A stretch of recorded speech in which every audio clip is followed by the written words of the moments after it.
మేము మన మలేషియా పోయినాం. మన జూన్ 2 ఉత్సవాలు చేయడానికి కేటీఆర్ గారు వాళ్ళు ఆహ్వానిస్తే మలేషియా పోయినాం. మలేషియాలో మన పార్టీ మీటింగ్ కాదు, తెలుగు సంఘం అని చెప్పి తెలుగు భాషను బతికించుకోవడం కొరకు వాళ్ళు ఎప్పుడో 150-200 కింద ఉన్నారు. వాళ్ళు ఇక్కడ తెలుగు అకాడమీని పెట్టుకొని వాళ్ళు పిలిచారు కేటీఆర్ గారు. రమ్మంటే పొద్దున వాళ్ళ తెలుగు అకాడమీ గౌరవం పోయింది. పోతే వాళ్ళు చెప్పిన మాటలు ఏమిటంటే మాకు ఆశ్చర్యం వేసినాయి. సార్ మీరు ఇప్పుడు మంత్రి కాదు, మీకు అధికారం లేదని మాకు తెలుసు. మాకు వాస్తవానికి మీ రాష్ట్రంలో ఏం పని లేదు, మేము మా వాళ్ళకు ఉపయోగం కూడా లేదు, మా వాళ్ళకు ఓటు కూడా రాదు. ఎందుకంటే మాకు ఆడ ఎవరున్నారో కూడా తెలియదు, మేము ఏ ప్రాంతం నుంచి వచ్చినా కూడా తెలియదు. మధ్యలో మా భాష మొత్తం పోయి మాకు కూడా మలయాళీ భాష మన భాష వచ్చింది. అయినా మేము భాషను తప్పించుకోవాలంటే అప్పటితో ఇది ఎప్పుడో ఒక 20,000 మంది మీద జమైన. కానీ ఇంకా 2 నెలలకైనా మనం మీరే వస్తున్నారని నమ్మకంగా మిమ్మల్ని ఇప్పుడు పిలుచుకున్నాం, మాకు ఇప్పుడు మాట ఇవ్వాలి మీరు అని అంత ఆశ్చర్యం చూడండి అని ఎంతమంది మాకు చూస్తే అర్థమైంది. మీ పూర్వీకులు ఎక్కడ అంటే మాకు కనబడేంత ఆంధ్రలో. మీ పూర్వం ఎక్కడ ఉండేది మీకు ఏం తెలుసా అంటే మా శ్రీకాకుళం అని చెప్తారు సార్ మా వాళ్ళు. మా తాత చెప్పేది మా శ్రీకాకుళం చూసినామని అక్కడ ఆంధ్రలో తెలంగాణలో. అప్పుడు తెలంగాణలో ఆంధ్రలేదు కదా, భారతదేశం నుంచి. ఇక్కడ 150 ఏళ్ల కింద తెలంగాణ ఆంధ్రలు ఎక్కడ ఉన్నాయి, అక్కడికి వెళ్ళి వచ్చినాం అని చెప్తారు. నెల్లూరు అనే ఒంగోలులో విశాఖపట్నంలో చెప్తారు మాకు ఎక్కువ మంది. వాళ్ళు అన్నమాట సార్ మా గతంలో ఆంధ్రప్రదేశ్ నుంచి చంద్రబాబు ప్రసాద్ చాలా మంది వచ్చిపోయారు, వచ్చే నెల మాట ఇచ్చిన విమానాలకి లేదా మర్చిపోయారు, పైసా పనిచేయలేదు, మాకు పైసా సాయం చేయలేదు. కానీ కేసీఆర్ గారు మాట ఇస్తే మాత్రం వెనుకపోవడం సంగతి మాకు ఎరికే, మాకు నమ్మకం ఉంది. కేసీఆర్ కూడా మీరు మాట ఇచ్చినా మాకు ఆయన ఇచ్చినట్టే. కాబట్టి మీ గవర్నమెంట్ వచ్చిన తర్వాత మాకు తెలుగును బతికించడానికి ఎవరు సాయం చేయాలి లెక్క నుంచి గంత నమ్మకం మలేషియాలో ఉన్న తెలుగు వాళ్ళకు 150-200 కింద పోయినలకు ఉన్నది మన పైన. నిజమే ఆ విశ్వాసం వచ్చింది అంటే కారణం వాళ్ళు ఒకరిద్దరు ఆ మధ్య హైదరాబాద్కి వచ్చిపోయినట్టు. వస్తే దిగినాక వాళ్ళు ఆటోలో కావచ్చు, క్యాబ్లో పెట్టారు, క్యాబ్లో పోతే మేము ఆటోలను అడిగినా, క్యాబ్లో అడిగినా, ఆయన హోటల్ పోయినప్పుడు అడిగినా, ఏడు పోయినప్పుడు అడిగినా ఇప్పుడు అస్సలు బాగలేదు, మా కేసీఆర్ సార్ ఉండే ఆయన ఉన్నప్పుడు బాగుండే అని చెప్తే. ఎందుకంటే మేము దిగినాక మేము మలేషియా మాది ఇంట్లో చెప్పి చెప్తాం కాబట్టి చెప్తే వాళ్ళు బ్రహ్మాండంగా చెప్తున్నారు మీ గురించి. అంతేకాదు సార్ ఇంకా తెలంగాణలో ఎవరికైనా పేరు పెట్టాలి సార్, ఎయిర్పోర్ట్ గా రాజీవ్ గాంధీ పేరు ఎందుకు సార్ పర్లేదు అని చెప్పారు. వాళ్ళే చెప్పారు మన తెలుగు పేరు పెట్టారు సార్ ఎవరిదన్నా. తెలుగు బతికించుకోవాలి కదా సార్, తెలుగులో గొప్పలు లేదా మనం ఎందుకు పెట్టకూడదు సార్ అంటే. ఎక్కడెక్కడ దేశాలు ఉన్న వాళ్ళకు కూడా ఇవాళ కేసీఆర్ మీద విశ్వాసం ఏర్పడుతుంది. ఎందుకు ఏర్పడుతుంది? ఇంతకుముందు మీరు చెప్పారు, సుంద చెప్పింది, మాయని చెప్పారు, ఏమేమి దుర్మార్గాలు జరుగుతున్నాయి, పోలీస్ స్టేషన్లలో ఏం జరుగుతున్నాయి, ఎంఆర్ఓ ఆఫీసులలో ఏం జరుగుతుంది,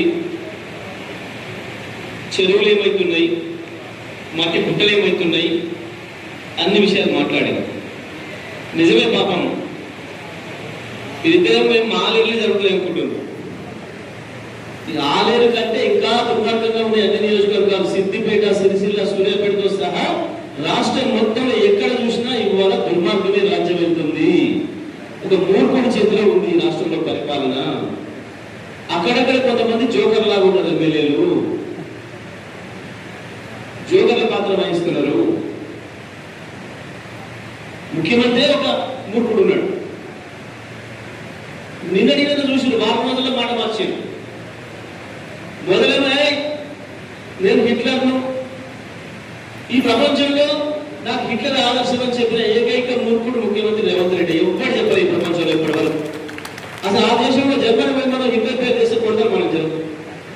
వాడు మన దుర్మార్గం మొత్తం ప్రపంచంలో డెవలప్ చేసి పెట్టుకున్నాడు, నాకు పేరు మాట్లాడుద్ది ఇక్కడ అని చెప్పి ఇప్పుడు రిక్షావాడైతే రిక్షాలు ఉంటాయి, మనుషులు తొక్కుకునే రిక్షాలు, 5 6 తొక్కే రిక్షా ఉంటుంది, ఇంత పొడిగించడానికి 10 మంది పోవచ్చు అన్న.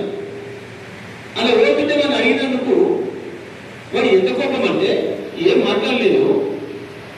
మేము పోవాల్సిన ఒక్కరికైతే ఇంకొక తీసుకుపోయాడు, తీసుకుపోయి చూసిపోయాడు. హిట్లర్ గారిని ఇక్కడ 3 కిలోమీటర్ల కూడా బాధపెట్టే వాళ్ళు మీరు బాధపెట్టి తీసుకున్నారు.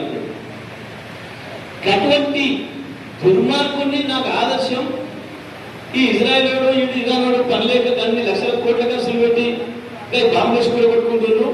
నాకు చెప్తే హైదరాబాద్ పంపించి మొత్తం కూడా కొడుతుంటే మా ఊళ్ళో మొత్తం కూడా కొట్టిన ఇక్కడ పేదలు ఇల్లు అని చెప్పి మాట్లాడాడు ఊరుకుడు. మళ్ళీ వాళ్ళ మీద రివ్యూ పెట్టి నాకు ఎవరు సహకరిస్తలేదు అధికారులు, మళ్ళీ 2 3 మాట్లాడాడు. వాళ్ళ మీద పెద్ద మునగాంది నేను హైదరాబాద్ ఇట్లా గురగొట్టా, అది నాకు చూపించి వాడు ఎట్ట కూడా చూడు ఇంకొక ఇట్లా గురగొట్ట నేను కూడా అని చెప్పిన మనగాడు. వారం తిరగకముందే నాకు ఎవరు ఇట్టలేడు, నేను వారం పెడుతుంది చెప్పి వారం కింద చెప్పిన నేను చెప్తే కూడా పోలేదు, ఆడ నిలబడలేదు, వారం చెప్పాడా. ఇక నేనే దిగుతా రంగంలో ఏం దిగి వాన ఆపుతావు దిగుతావు వాన ఆపుతావా ఎంత చేస్తావు రంగంలో దిగి ట్రాఫిక్ కాన్సల్ చేసే పని చేస్తావా నువ్వు పోయి ముఖ్యమంత్రి? నిజంగా ఇంటలేరంటే అధికారులు ఎందుకు ఇంటలేదు?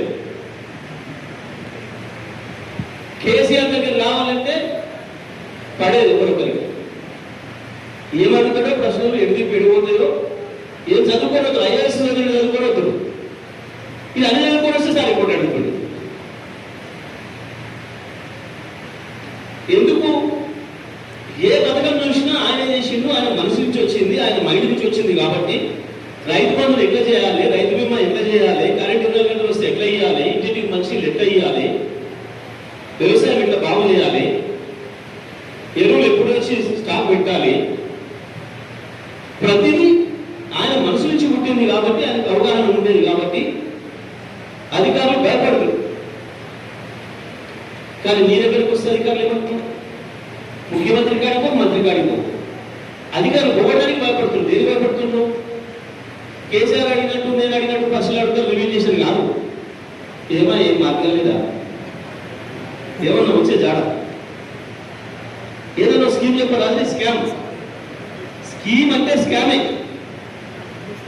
ఇప్పుడు మా జిల్లాలో కూడా ఉన్నాడు ఈ నీళ్ళలో వాటర్ కలిపే మంత్రి. నా మొత్తమే రోజు చెప్పింది, నల్గొండ పోయిందాడే చెప్పిన 11వ తారీఖు నాడు కదా, నల్గొండ పెట్టింది. నల్గొండ సభలో చెప్పింది గుర్తుందా? నేను 13,000 కోట్ల హ్యాండ్ ఓవర్లు చేస్తున్నా, రేపు ముఖ్యమంత్రిని శంకుస్థాపన చేస్తున్నానని చెప్పాడు. కనగలంటే ఒక చిన్న ఊరు, మీ మూటకొండూరు కంటే కూడా చిన్నది. మూటకొండూరు బస్ స్టాండ్ ఎంత ఉంటుందో ఆడ బస్ స్టాండ్ కూడా అంతే ఉంటుంది. అందులో 1,00,000 మంది మీటింగ్ పెడతారా? మూటకొండూరు బస్ స్టాండ్ 1,00,000 మంది మీటింగ్ అయితే 1,00,000 మంది మీటింగ్ పెడుతున్నా, ముఖ్యమంత్రి చేస్తున్నా, స్కామ్ రోడ్లు వేస్తున్నా అన్నాడు. నేను చెప్పిన నీ తక్కువైనట్టుంది, అది ఎక్కువైనట్టుంది, మీరు మాట్లాడే మాటలకి అర్థమే లేదు. ఆ ముఖ్యమంత్రి రాడు, ఇది కాదు, ఇది స్కామ్, ఇది పెద్ద స్కామ్ ఇది అని చెప్పిన. ఇక అదే జరిగింది, అదైపోయింది ప్రోగ్రాం. రాలే. ఎందుకంటే ముఖ్యమంత్రికి సమాచారం పోయింది, ఇది పెద్ద స్కాము, 10 రూపాయలతో రోడ్డుకు మీరు 50 రూపాయలు చేసిండట, ఈయన స్థానం చెప్పడానికి ప్లాన్ చేసిండు అంటే అవినీతి జరుగుతుంది. ఆపదావరకు ఆపేటప్పుడు ముఖ్యమంత్రి కాదు, నా వాటి పక్క కూడా నేను ఎందుకు వస్తాను ఆపేడు. అలా ఏం నడవదు కదా. ఎవరైనా పాపం భూమి పంచాయతీకి పోతే రెవెన్యూ మంత్రి కాకపోతే 30% భూమి ఇస్తే నీకు బయట లేదు. మరి మళ్ళీ ముఖ్యమంత్రి దగ్గర పోతే మన దాని సంగతి ఏంటంటే దాని ఆయన నువ్వు మాట్లాడుతావు, నాకే సంబంధం, ఆయన గడ బాగుందో నేను అప్పట్లో ఆయన. ఆర్థిక శాఖ మంత్రి ఏ బిల్లు పోని మీ దగ్గర మాజీ సర్పంచులు కూడా పాప నేను ఏడాది కింద ఊరి పోయినప్పుడు కొత్తగా 10 మంది సర్పంచులు మాజీ సర్పంచులు వచ్చారు, కాంగ్రెస్ లో కూడా ఉన్నారు. వచ్చి సార్ ఉప ముఖ్యమంత్రి గారి బాగా భారత్ మనకి లైవ్ ఉంటుంది సార్ అన్నట్టు. ఎందుకు ఉంటే ఆయనతో ఉంటుంది ఏదైనా మాట కూర్చుని కానీ ఆమెతో మనకి సంబంధం లేదు. కాస్త ఆమెతో అయితేనే పని అవుతుందట అన్నాడు. ఎందుకు ఏం పని అవుతుందా అంటే మన బిల్లు వచ్చే పని. ఇప్పుడు మా ఆఫ్టర్ సర్పంచ్కి వచ్చే 10 లక్షల బిల్లు కూడా గాడిదక్కపోవాలన్నా అంటే అంతే సార్. మళ్ళీ ఆడకపోతే ఉద్యోగం సార్ 10% వస్తాయి 5 లక్షలు సార్. ఇప్పటికి కూడా అదే దాబు. ఈ మధ్యన రేవంత్ రెడ్డి కూడా దానికి కంట్రోల్ తీసుకున్నాడు. ఈ ఫైనాన్స్ సెక్రటరీ చీఫ్ సెక్రటరీ చేసినాక ఆడ ఇంకోటి పెట్టి నాకు తెలవకుండా బిల్లు ఇస్తే మంచిగా ఉండదు అని చెప్పి కంట్రోల్ పెట్టి పాపం చేసిన పనికి కూడా ఈడాడ అప్పులు చేసి తీసుకొచ్చి పెట్టి పని చేస్తే ప్రభుత్వానికి దానికి కూడా బిల్లు వాళ్ళంతా కూడా లంచం తీసుకుంటున్న ఏకైక ప్రభుత్వం తెలంగాణ ప్రభుత్వమే, రేవంత్ రెడ్డి ప్రభుత్వం. ఇంత దుర్మార్గమైన ప్రభుత్వం. ఇంక ఇక్కడ ఈ చిల్లర మీరు కేసుల గురించి మాట్లాడుతున్నారు. కేసులు నాకు నిన్న ఇయ్యాలి కూడా సూర్యాపేట తుంగతుర్తి హుజూర్నగర్, నిన్న హుజూర్నగర్ మన మీటింగ్ వస్తుంటే కూడా మధ్య పట్టుకొని బయట వదిలేసి మీరు కూడా చూసిన మీ ఆలయం భాగవతం చూసిన ఏంది మీరు అలా గమనించలేదు నేను గమనించిన వీడియోలో పేపర్లు వార్త వాడు వచ్చిండు కూడా ఏం దుర్మార్గం చేసిండు, పోలీసులు కూడా ఎవరు అంత చూసుకొని మాట్లాడి అని జరిగినాయా? వాస్తవానికి ఏం చేయాలి? పోలీస్ ఎస్ఐ దమ్మున్నోడు అయితే, సిఐ దమ్మున్నోడు అయితే నిజంగా మనకు పోలీస్ మైండ్ ఉంటే 1 నిమిషంలో మన కేసు పెట్టి లోపడేయాలి. కాదట ఈ వీడియో నుంచి బయటకి ఇచ్చిన వాడు అది ఎంక్వైరీ చేస్తాను మాట్లాడిన వాడు ఎస్ఐఓ సిఐ మాట్లాడినప్పుడు అర్థం చూసాను. దొంగలు పట్టుకోడట, దొంగను సూచించిన కూడా వాళ్ళు పట్టుకుంటాడట. ఇది ప్రభుత్వం నడుస్తుంది. దొంగల్ని కాపాడి దొంగలు పట్టించేటోళ్లను మీద కేసులు పెట్టే ప్రభుత్వం నడుస్తుంది. నిజమే. ఏం చేయాలి మనం? ఇప్పుడేం ఆగమయ్యేది లేదు. ఆ కేసులు చూడడం వల్ల 6 రోజులు ఉద్యోగ సందర్భంగా ఎన్ని కేసులు ఉంటాయి? ఎంతమంది మీద, ఎంతమంది జైలు పోయి నీళ్ళతో పోరాటం చేసి జైలు పోయినప్పుడు నాతో పాటు 6 రోజులు వచ్చింది జైలు కేసులు కొత్తగా మనం. కానీ ఈసారికి ఇంకొక మార్పు ఉంది. ఇవాళ ఎవడెవడైతే అక్రమ కేసులు పెడుతున్నారో, చట్ట విరుద్ధంగా ప్రవర్తిస్తున్నారో పోలీసు అధికారులు, రేపు మన ప్రభుత్వం రాగానే ఈ కేసులను రద్దు చేస్తాం, ఆ అధికారుల మీద కేసులు పెట్టి వాళ్ళ అదే పోలీస్ స్టేషన్లో నిలబెడతాం. ఇది జరిగి తీరుతుంది అనుకుంటున్నట్టు వాళ్ళు. అప్పుడు అనుకుంటుందా మర్చిపోతూ ఉండొచ్చు సార్లు. నేను పదవి మాత్రం కదా ఏడీఓ ఎస్ఐ సిఐ కానీ సిఐ డిఎస్పీ కానీ మారని, రేపు ప్రమోషన్లు వచ్చి మారని కాదు.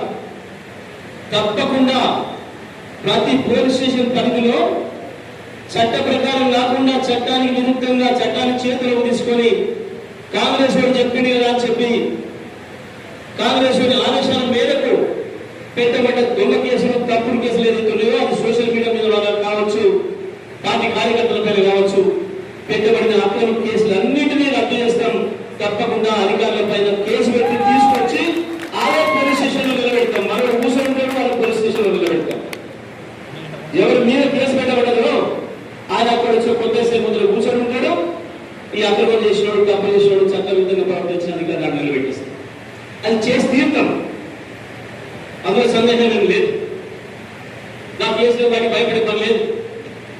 ఇంకొక మాట కూడా, సర్పంచులు మీరు ఇక్కడ కాదు, మంత్రుల నియోజకవర్గాల్లో కూడా మన సర్పంచులు బాగా గెలిచినాం. అది నల్లగొండ కావచ్చు, హుజూర్నగర్ కావచ్చు. హుజూర్నగర్ నుంచి 3-4 సర్పంచులు వచ్చింది మనం. సార్ మమ్మల్ని ఏడిపోయిన అధికారులు ఎమ్మెల్యే కాడికో మంత్రి కాడికో మనం చెప్తున్నారు వారి డైరెక్ట్గా నా సూర్యపేటతో సహా మాకు ఇబ్బంది పెడుతున్నారు అని మాట అన్నారు. మరి ఏం చేద్దాం అనుకుంటున్నాను మీరు అడిగి, మరి పోతారా మరి అక్కడ వెళ్ళిపోతారా, మరి ఏం చేస్తే చెప్పండి అడిగి. వాళ్ళు అన్న మాట ఇంత ధైర్యంగా ఏది తొండ బెదిరించి అలా ఉంటుంది సార్, ఎరువునామనే కదా ఏమో సార్. కళ్ళు ముసుకొని చేసరికి ఏడాది అయిపోతుంటే 2 ఏళ్ళలో మన ప్రభుత్వం వస్తుంటే బ్రహ్మాండంగా చేసుకుంటాం. అప్పుడు పనులు ఇప్పుడు చేయాలని ఏమో సార్ పనులు వచ్చి వనకాడికి ఏదైంది, మేము పోలే వడికి ఏదైంది అని వాళ్ళే చెప్పిన ఇంకో మాట. చేసిన సిక్కే ఉంది సార్. ఇప్పుడు పని చేస్తే కూడా బిల్ చేసే కాడ ఇబ్బంది పెడతారు, మళ్ళా అనవసరంగా ఇరికి గెలిచుడు అవుతుంది. చేయకపోవడం ఉత్తమం ఉంది. ఆయన వాళ్ళు జనానికి తెలుసు సార్, మనం ప్రతిపక్షంలో ఉన్నాం, బీఆర్ఎస్ పార్టీ అని తెలుసు. ఇవాళ పదులు ఫండ్స్ వస్తే ఒక్కటే అని చెప్పి మమ్మల్ని అభివృద్ధి చేస్తలేదు, కోరుకోవట్లేదు. ఆ దొంగతనం వాళ్ళ మీదే పెడతాం. ఊళ్ళో వీఏ భవనం వచ్చింది, కట్టనిస్తలే. ఆమె తీసుకుని ఆమె నిలబెడతాం, ఇంకా వీళ్ళే కట్టనిస్తలేడు, చుట్టూ అధికారం వస్తలేడు, ఎమ్మెల్యే కట్టనిస్తలేడు. ఊరందరికీ అదే ప్రచారం చేస్తాం. ఏం భయపడేది ఇస్తారండి. మనం దేవరకొండ పోతే మొత్తం సర్పంచులు మీటింగ్ పెట్టిండు. మనం ఎక్స్ఎమ్మెల్యే రవీంద్ర కుమార్ గారు సపరేట్ గా మాట్లాడిస్తాను. ఆడ కూడా మనసంగా గెలిచింది. సార్ ఇట్లయితుంది ఇబ్బంది, ఇది జరుగుతుంది అని కొంతమంది చెప్తే ఇంకో కొంతమంది సర్పంచ్లు లేచి చెప్పారు. సార్ ఏం లేదు, మాకు ఉపాయం ఉంది. ఒక్క సర్పంచ్కి ఏదైనా ఇబ్బంది పెట్టి పని కాకపోతే మండలంలో అందరం పోతాం, కొట్లాడతాం, ధర్నా చేసే కానీ చేస్తాం, ప్రజలకు వాస్తవం చెప్తాం. ఇక వాడు చేసేది ఏమి సార్ మమ్మల్ని అని ఆ పద్ధతిలో ఉండాలి. ప్రతిపక్షాలు ఉన్నాం, ప్రతిపక్షాలు ఉన్నప్పుడు కొట్లాడడమే, వాళ్ళు ఎండగట్టడమే. పోయి ఎమ్మెల్యే చేపట్టి ఆగుతుంది పని, ఆడే కారణం అని మనం చెప్పుకోవాలి. ఈ పనిలో ఉండాలి. అంతకుమించి ఎవరు ఫోన్ చేసినా కాదు, నేను ఫోన్ చేసినా కాదు. అయితే కొన్ని చేస్తున్నారు. జిల్లాలో కూడా ఎవరైనా అడిగినప్పుడు మాట్లాడి మాట్లాడితే కొంచెం భయపడతారు కాబట్టి అధికారులు కొంచెం మంది భయం ఉండాలి. నేను చెప్పినప్పుడే చెప్తాను. మొదటి మాటే ఇక 2 ఏళ్ళైనా మీ పని, మళ్ళీ 2 ఏళ్ళ తర్వాత మా దగ్గర పనిచేయాల్సి వస్తుంది మాట మొదలు చెప్తాను. కొంచెం దానికి వస్తుంది. ఈ మధ్యలో పోలీసులు కూడా దానికి వస్తుంది కొంచెం ప్రతి చోట. ఎక్కడైనా సార్ మన ఆలయంలో మన 2-3 చోట్ల మన ఎక్సెప్షన్లు నిలబడి తిరుగుతున్నప్పుడు అన్న కొద్దిగా మార్పు వస్తుంది. పోలీసు అధికారులలో, మిగతా అధికారులలో కూడా ఇంతకుముందు అలా లేదు. మనం ఫోన్ చేసి ఎత్తుతున్నారు. ఇంతకుముందు ఎత్తకుండా మధ్యన 2 ఏళ్ళ దాకా ఫోన్ ఎత్తలేదు. ఈ మధ్యన ఫోన్ ఎత్తుతున్నారు. ఇంటర్ చూసి ఎవరు లేకుండా చూసి ఎత్తుతున్నారు, అటు ఎత్తుతున్నారు. కానీ ఎత్తుతున్నారు లేదా తర్వాత దాని తర్వాత ఆయన చేస్తున్నారు. ఇక అప్పుడు పక్కన కాన్స్టేబుల్ ఉంటే చెప్తే కానీ ఎత్తుతున్నారు. మళ్ళీ దాని తర్వాత ఆయన చేసుకున్నారు. కొంచెం మార్పు వస్తుంది అని వస్తుంది. ఎందుకంటే ప్రజల్లో భావన వచ్చింది, కేసీఆర్ వస్తాడు, కేసీఆర్ తెచ్చుకోవాలనే భావన ప్రజల్లో వచ్చింది. కాబట్టి తప్పకుండా వాళ్ళలో కూడా మార్పు వస్తుంది. మనమందరం కూడా తప్పకుండా వచ్చేది కేసీఆర్ రాజ్యమే. దానికి కావలసిన పద్ధతుల్లో మనం పనిచేయాలి. దాంట్లో కీలకమైన బాధ్యత బిఎల్ఏల మీదనే ఉంది. మీరు మేము నియమించిన ఏజెంట్లు గారు, సునీతలో మహిళ నియమించిన ఏజెంట్లు గారు, మీరు కేసీఆర్ ఏజెంట్లు. కేసీఆర్ ఏజెంట్లుగానే మీరు బీఆర్ఎస్ పార్టీ ఏజెంట్లుగానే ఎలక్షన్ కమిషన్ నమోదైనరు. ఒక గొప్ప చరిత్రాత్మకమైన దాంట్లో భాగస్వామ్యం ఇచ్చే కల్పించుకునే అవకాశం మీకు వచ్చింది. కాబట్టి తప్పకుండా దానికి మీరు అందరూ కూడా రాత్రి పగలు పనిచేసి ఈ నెల రోజులు, ఆ తర్వాత అక్టోబర్ 31 ఫైనల్ లిస్ట్ వచ్చేంత వరకు కూడా మీరు దాని ఒక యజ్ఞంలాగా భావించి చేయాలని చెప్పి కోరుకుంటూ తప్పకుండా మీరు దాంట్లో విజయం సాధిస్తారని చెప్పి ఆశిస్తూ సెలవు. జై తెలంగాణ, జై కేసీఆర్, జై కేటీఆర్.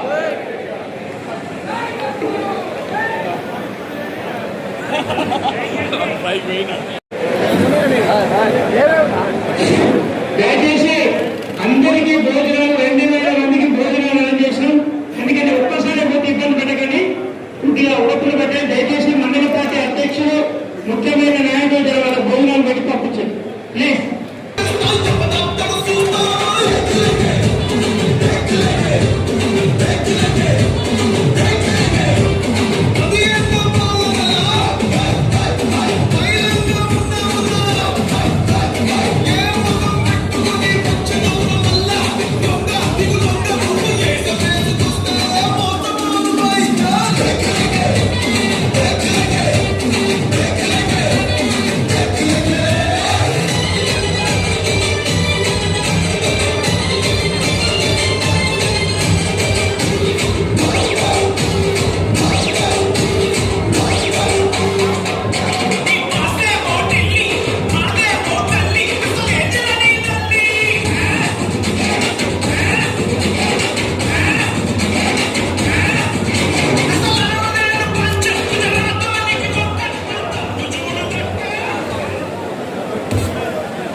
ప్రక్రియలో ఆత్మహత్య ఆలోచన చేసుకున్నాక పిఎల్ఏని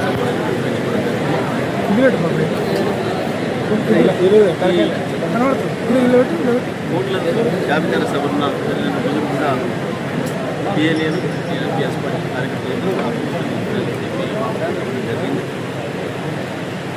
ఇకపోతే ఇక్కడికి వచ్చినప్పుడు ఇక్కడ చూసినా కార్యకర్తల నుండి నాయకుల నుండి వస్తున్న కాంప్లైంట్స్ ఒకవైపు వ్యవసాయ రంగంపైన ప్రభుత్వం చేస్తున్న నిర్లక్ష్యం, అబద్ధాలు.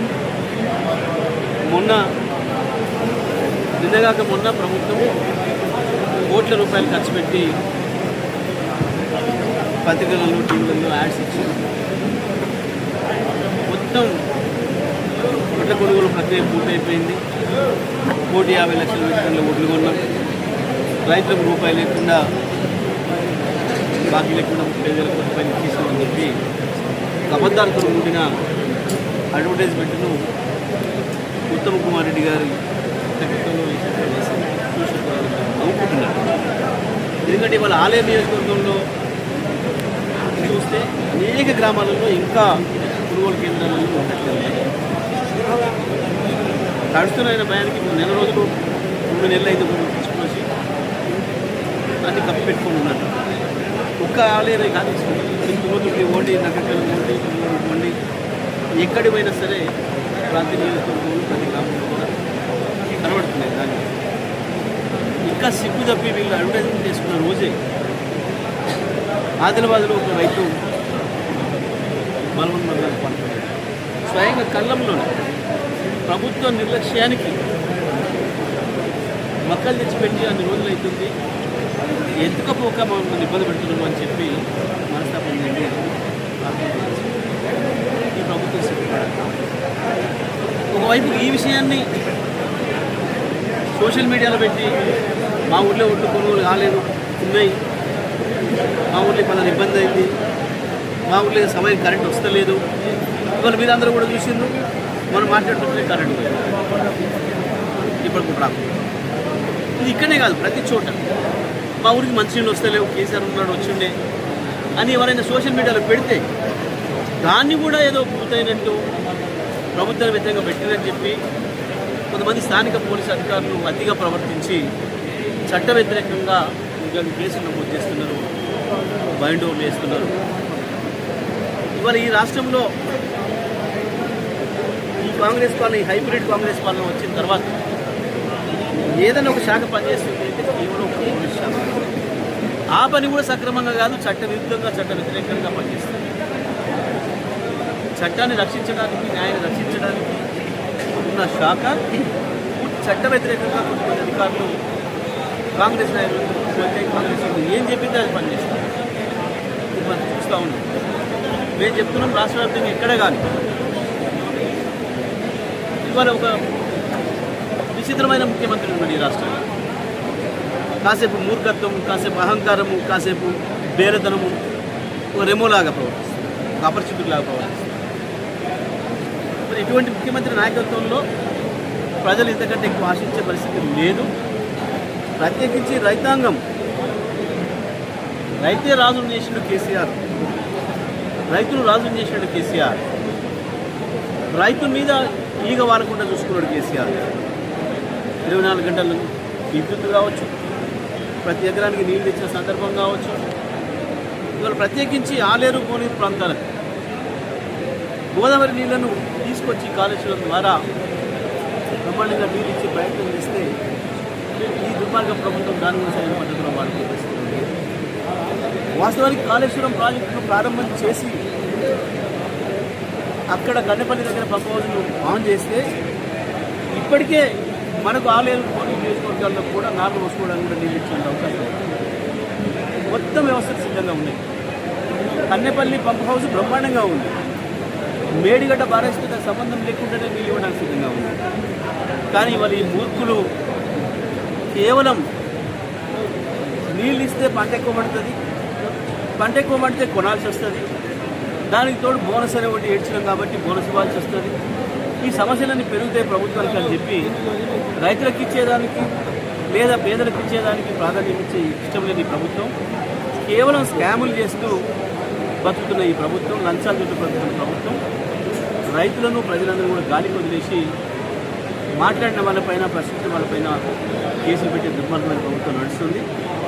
అందుకే మేము చెప్తా ఉన్నాం, జిల్లా వ్యాప్తంగా కావచ్చు, రాష్ట్రంలో ఎక్కడైనా కావచ్చు, ఎక్కడెక్కడైతే కొంతమంది పోలీసు అధికారులు చట్టాన్ని వ్యతిరేకంగా ప్రవర్తిస్తున్నారో తప్పకుండా వాళ్ళందరిపైన చర్యలు ఉంటాయి. మా ప్రభుత్వం వచ్చిన తర్వాత ఇవాళ పెడుతున్న తప్పుడు కేసులు, అక్రమ కేసులు, ఏ చట్టం ముందు నిలవని కేసులు, తప్పుడు చట్టాలు పెట్టి పెడుతున్న కేసులు అన్నిటి కూడా ఎత్తేస్తాం. తప్పకుండా అధికారులపై చర్యలు తీసుకుంటాం. ఈ రైతు బంధు ఎక్కువ రైతు బంధు ఇంతవరకు కాదు. రాష్ట్ర వ్యాప్తంగా 700 మంది రైతులు చనిపోయారు. రైతు బంధుకు సంబంధించి రైతు వచ్చాయి బాగానే వస్తుందా ఇంకా గులాబం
మీ పేరులో ఏదైనా తప్పుపడ్డా సవరణ చేసుకోవడం వరకు వచ్చినది మా వ్యాఖ్య.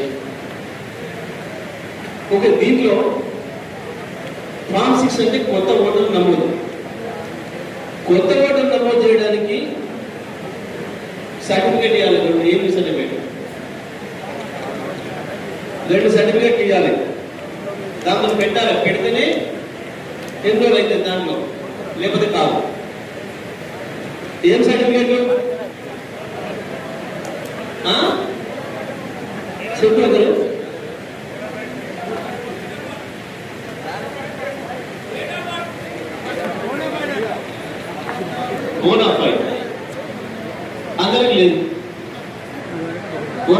ఉంటుందా?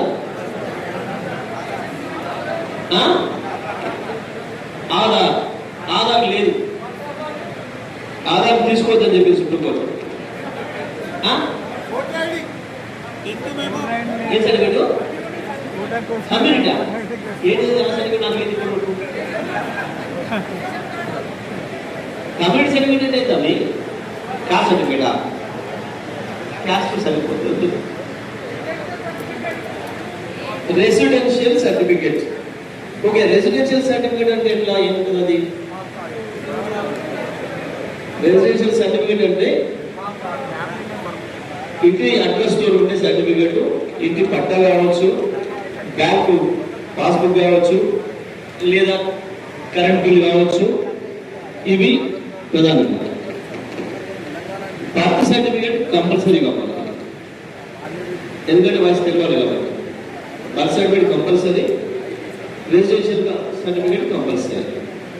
ఈ రెండు కూడా తప్పకుండా పెట్టాలి దాన్ని. అయితే 18 ఏళ్ళు నిండకపోయినా చేయించవచ్చు ఓటు. 18 ఏళ్ళు నిండకపోయినా చేయించవచ్చు, అంటే దొంగ ఓట్లు చేయించిన కాదు. 2-3 ఏళ్ళు తక్కువ ఉన్నా ఇప్పుడే దాన్ని కనుక మనం పెడితే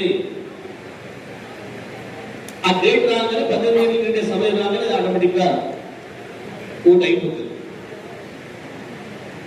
మీరు ఆ పనిలో ఉంటారు కాబట్టి, మీరు పోతారు కాబట్టి ఆ ఇంట్లో పిల్లలు అడిగి వయసు చూసి 17 ఏళ్ళు నిండి ఉన్నాయి అనిపిస్తే అది కూడా నింపేసేసి ఆ సర్టిఫికేట్ కూడా ఇస్తారు కాబట్టి, బర్త్ సర్టిఫికేట్ కావచ్చు, ఎస్ఎస్సీ బిలో కావచ్చు, లేజెండ్ సర్టిఫికేట్ కూడా దాంట్లో పెడతారు కాబట్టి చేస్తే ఆటోమేటిక్గా అది అప్లోడ్ అవుతుంది. కాబట్టి అది ఇవ్వాలి సర్టిఫికేట్. ఇవన్నీ మీరు చేసిన తర్వాత మ్యాపింగ్ అనేది ప్రధానమైంది కాబట్టి మీరు ఈ వెంట ఉండడం వల్ల వచ్చే లాభం ఏంటి అని అంటే పిఎల్ఓలకు అంత ఓపిక ఉండదు. వాళ్ళు సరే చెప్తారు, చెప్పకపోతే లేదు రాసుకొని పోతారు, నాకు కార్డు రాసుకొని పోతారు. మరి అందులో మీరే చెప్పారు మన అధికారం ఉండదు కాబట్టి మనకు మీరే అధికారంలో పనిచేస్తారు కాబట్టి అని చెప్పి 30% రోడ్లు మ్యాపింగ్ అవసరం ఉంది కాబట్టి నిజంగా 30% తీసేవాళ్ళు. మీ పరిస్థితి ఏంటి? మీ ఓటే పోవచ్చు, మీకు భార్య ఓటే పోవచ్చు, పిల్లలు ఓటే పోవచ్చు. అంటే మీరు ఎప్పటి ఉండి తీరుతూనే మీకు మ్యాపింగ్ చేసేవాళ్ళు. వాళ్ళతో మాట్లాడి గటైనా మాట్లాడి ఇంతకుముందు ఎక్కడ ఉండేనా, లేకపోతే తల్లిగారి ఊరు తల్లిగారిలో ఉందా, లేదా నాయనమ్మ గారిలో ఉందా, లేదంటే ఆఖరికి వాళ్ళ అమ్మమ్మ కూడా దొరకబట్టి ఆమెనే ఉందా, అదన్నీ తీసుకొచ్చి ఇవ్వచ్చు. ఇవన్నీ చేస్తేనే ఓటు నిలబడితే. ఓటు గమ్మత్ ఏంటంటే నేను కొంచెం అజాగ్రత్తగా ఉంటే నేను మీకు మంత్రికి పరిచయం కాకపోదు, సులభ ఎమ్మెల్యే కాకపోదు. నేను నా ఓటు కూడా తీసేసాను 2014. ఎంత ఆశ్చర్యం అంటే నేను 83 నుంచి ఓట్లు వేస్తున్నాను. 1983 నుంచి నేను 2009లో ఉపచున్నాను ఎమ్మెల్యేకి పోటీ చేసిన. అప్పుడు కూడా నారాయణలో ఓటు వైపు రాయించుకొని ఒక నియోజకవర్గంలో ఇంకో చోట నామినేషన్ చేసినప్పుడు అక్కడ ఎంఆర్ఓతో రాయించుకొని ఆడితో సర్టిఫికేట్ తీసుకొని సర్టిఫికేట్ చేయాలి, అక్కడ ఇవ్వాలి కాదు ఓటర్ లిస్ట్ కాదు. అది కూడా చేయించుకొని ఇచ్చిన. ఆ తర్వాత 2013లో వచ్చిన సర్పంచ్ ఎలక్షన్లో కూడా ఓటు వేసిన ఊళ్ళో పోయి 14లో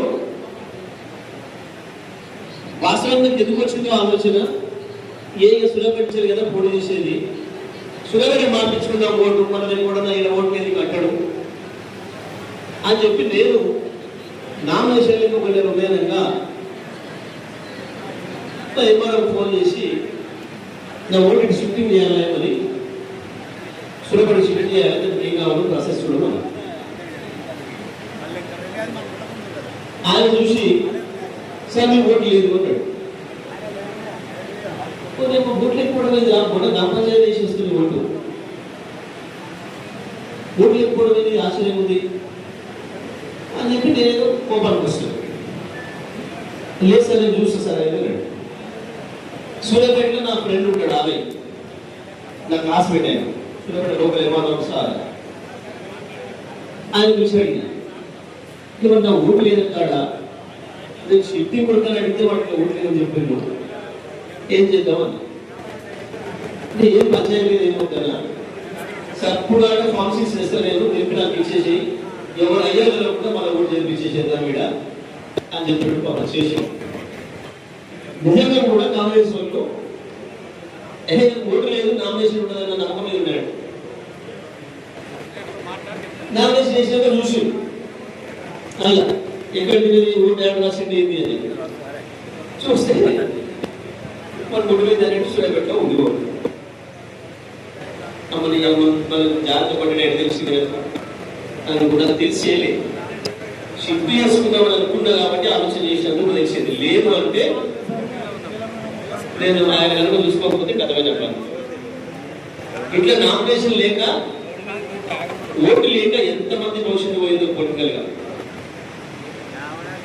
మనం తర్వాత ఒక ఆయన ఎంపీ చేసినాం హైదరాబాద్. దానికంటే ముందు ఆయన ఒకసారి ఎమ్మెల్సీ వెళ్దామని చెప్పి సార్ అదే పట్టుదల బట్టి పట్టుకొచ్చిన కరీంనగర్ లోకల్ బాడీ ఎమ్మెల్సీలో వెళ్దాం నేను తీసుకురామంటే తీసుకొచ్చిన సార్ అప్పుడు కరీంనగర్ పోదామని చెప్పి రెడీ అయింది ఆన్సర్ అయిందని చెప్పి ఆయన కాళ్ళ కూర్చోబెట్టి చేసి చెప్పి వెనక నువ్వు ఆయన కూర్చోండి మాట్లాడి కూడా పోదాం కొద్దిగా అని చెప్పి కాళ్ళ కూర్చోబెట్టుకున్నాడు పోతుడు. సార్ అది చెప్పాడు ఏమేమి చేయాలి అయిందని చెప్పి షామిల్పేట కాడికి పోయినాం. మరి దీపై తొందరగా అభ్యర్థి తయారు చేసుకోకపోతే ఎల్లుండే కదా నామినేషన్ అభ్యర్థి తయారు చేసుకోమని చెప్పాడు. ఇద్దరం కలిసి ఎక్కడ నుంచి హైదరాబాద్కి వచ్చాడు జూబ్లీస్ 2% మొత్తం మీకు అభ్యర్థి నింపడం కావాల్సిన ఎన్ని తయారు చేసినా ఓటర్ లిస్టు కావాలి. ఓటు ఇక్కడ ఎంత ఉందో పేరు కావాలి కదా. జూబ్లీస్ చూస్తే లేదు. ఆయన అంతకుముందు తార్నాకాలు ఉండేది. తార్నాకాలు ఉండేమని చెప్పి తార్నాకాలు చూసినాం. 20 వరంగల్ ఉన్నాను. వరంగల్ ఉండేది వాళ్ళ ఇంటి అడ్రస్ మీద అని చెప్పి వరంగల్ దిగాడు లేదు. వాళ్ళ పూర్వ ఊరు జగిత్యాల దగ్గర ఒక ఊరు పర్యటన దాదాపు అక్కడికి మేము ఉండే అవకాశం ఉందేమో అని చెప్పి ఆడ వెతికించినాం లేదు. ఏమైతే నామినేషన్ లేదు. ఎమ్మెల్సీ అవకాశం పోయింది. ఇట్లా అనేక మంది ఒకరిద్దరు కాదు అనేక మంది ఇట్లా చూసుకోక ఓటు లేక రాజకీయ అవకాశాలు పోగొట్టుకున్నారు దేశంలో. ఇలా ఓట్లు స్టార్ట్ అవుతాయి. ఇక ప్రచారం చేస్తాం మనం దూరంగా అన్నీ అయితే ఇక ఓట్లు పోలింగ్ అయిపోతారు. ఓటు వస్తాడు మనోడే ఓటు పోదామని మీద ఎవరో పోతాడు. అది వచ్చేవరకు ఓటు ఉండదు. వాడు భూమి ఆకర్షణ ఒక్కటి తీసి కొట్లాడతాడు. ఇక మన పార్టీ ఓటేసినప్పుడు మనం కొట్లాడడం మా ఊరు ఓటు తీసేసి దొంగ కొట్లు కాంగ్రెస్ అని చెప్పి వాడి పార్టీ ఉండేది వాడి కొట్లాడడం వస్తారు. ఈ కొట్లాడడం అసలు ఓటు వేసుకోవడం మర్చిపోతారు. ఓటు ఈడ చూసుకోకుండా ఓటు చూసుకోకుండా ఇవన్నీ మనం కూడా కేసీఆర్ ముఖ్యమంత్రి చేయాలి విమర్శలు చేయాలి అని అంటే కానీ ఓటేలను పట్టుకొని విమర్శలు చేస్తే వచ్చేది మనకు మనుషులకు వచ్చాడు. ఓటే లేకపోయా ఓటేలను పట్టుకొని మనం ఏం చేస్తాం. ఓటు అనేది ముఖ్యమైనది కదా. పెద్ద చెప్పిన ఆయుధం మనకి అంబేద్కర్ ఇచ్చిన అద్భుతమైన ఆయుధం. ప్రపంచంలో పెద్ద ఫోజులు ఉంటే చాలా దేశాలలో ఇప్పటికి చాలా చోట్ల ఆడల ఓట్లు లేవు. అమెరికాలో నల్ల జాతీయాలకు ఇప్పుడు కూడా ఓట్లు లేవు.